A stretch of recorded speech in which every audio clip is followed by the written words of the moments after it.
स्वर्ग की यात्रा। बादशाह अकबर के दरबार के अधिकांश मंत्री बीरबल से जलते थे।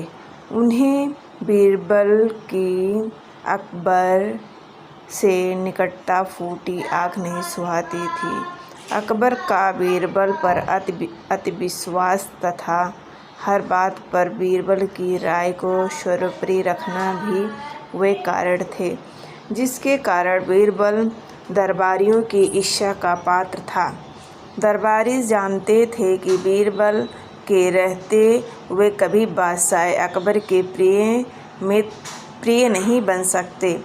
एक बार उन्होंने बीरबल को अपने रास्ते से हटाने की साजिश की।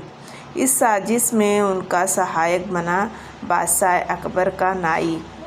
नाई को बादशाह अकबर के बाल के काटते समय उनसे वार्तालाप करने का अवसर मिल जाता है।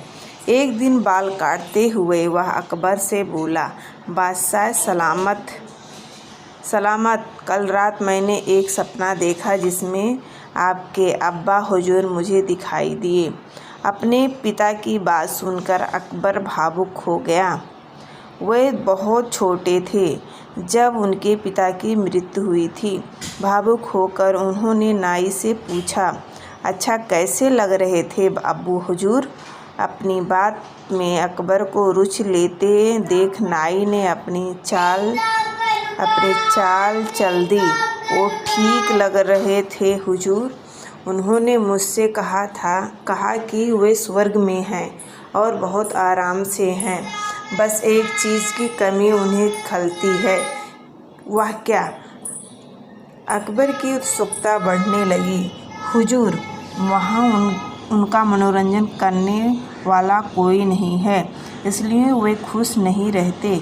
स्वर्ग में जब भी वे बीरबल को अपने लतीफ़े सुनते हुए देखते हैं तो सोचते हैं कि काश बीरबल उनके पास होता। उन्होंने अपने लिए पैगाम भिजवाया है कि बीरबल को उनके पास स्वर्ग भिजवा दिया जाए। बीरबल अकबर को अति प्रिय थे, लेकिन अपने पिता की इच्छा पूरी करने के लिए उन्होंने निर्णय लिया कि वे बीरबल को अपने पिता के पास स्वर्ग भेज देंगे। अगले दिन उन्होंने बीरबल को अपना फरमान सुना दिया। बीरबल अकबर का फरमान सुनकर हैरान रह गया। पूछने पर अकबर ने नाई के स्वप्न की बात बीरबल को बता दी। बीरबल को समझते तनिक भी देर न लगी कि ये दरबारियों की उसके खिलाफ साजिश है और इस साजिश में नाई भी उनके साथ है। लेकिन अकबर के आदेश की अवहेलना करने का साहस उसमें नहीं था। वह स्वर्ग जाने को तैयार हो गया, लेकिन उसके पहले अपने परिवार के साथ समय व्यतीत करने के लिए उसने कुछ दिन का समय मांग लिया। घर पहुंचकर उसने सारी बात अपनी पत्नी को बताई, जिसे सुनकर वह चिंतित हो गई। लेकिन बीरबल इस विपत्ति से निकलने की एक योजना बना चुका था।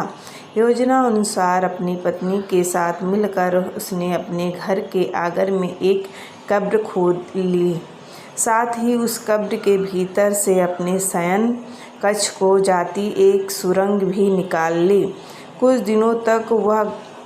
दिनों तक घर पर रहने के बाद बीरबल अकबर से मिला और बोला, जहाँपना, अब मैं आपके पिता के पास स्वर्ग जाने को तैयार हूँ, किंतु आपसे मेरा निवेदन है कि मेरे परिवार की परंपरा अनुसार मुझे मेरे घर के आंगन में ही जिंदा दफना दिया जाए। अकबर बीरबल की बात मान गए और उसे उसके घर के आंगन में बनी कब्र में जिंदा दफन करवा दिया। योजना अनुसार बीरबल कब्र में लगी सुरंग से होते हुए अपने घर आ गया। उसके बाद 2 महीने तक वह घर पर ही छुप कर रहा। 2 महीने बाद वो अकबर के दरबार में पहुंचा। सारे दरबारी उसे देखकर हैरान थे। बीरबल के बाल और दाढ़ी बड़ी हुई थी और वह बड़ा ही विचित्र नजर आ रहा था। उसे इस अवस्था में अपने सामने देख अकबर ने पूछा, बीरबल तुम वापस आ गए? हमें बताओ हमारे अब्बू हुजूर कैसे हैं और तुमने अपनी ये कैसी हालत बना ली है, सब ठीक तो है? जी हाँ जी जहाँपनाह, स्वर्ग में सब ठीक है। मैं आपके पिताजी से मिला और उन्हें खूब सारे तलीफ़े सुनाकर उनका मनोरंजन भी किया।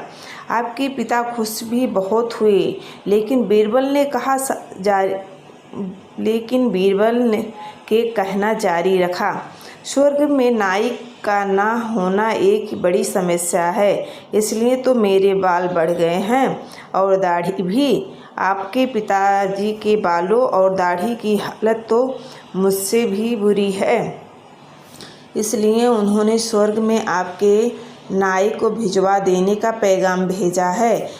इत्तेफाक से नाई भी उस दिन वहीं था। बीरबल की बात सुनकर उसकी सिट्टी पिट्टी गुम हो गई। इधर अपने अब्बा हुजूर की ये इच्छा भी पूरी करने के लिए अकबर ने नाई को जिंदा दफनाने का आदेश दे दिया। ये आदेश सुनकर डर के मारे नाई अकबर के पैरों पर गिर पड़ा और बीरबल को फंसाने की योजना और उसमें शामिल मंत्रियों के बारे में अकबर को सब कुछ बता दिया। फिर क्या, साजिशकर्ताओं को उनकी साजिश की सज़ा मिलनी ही थी।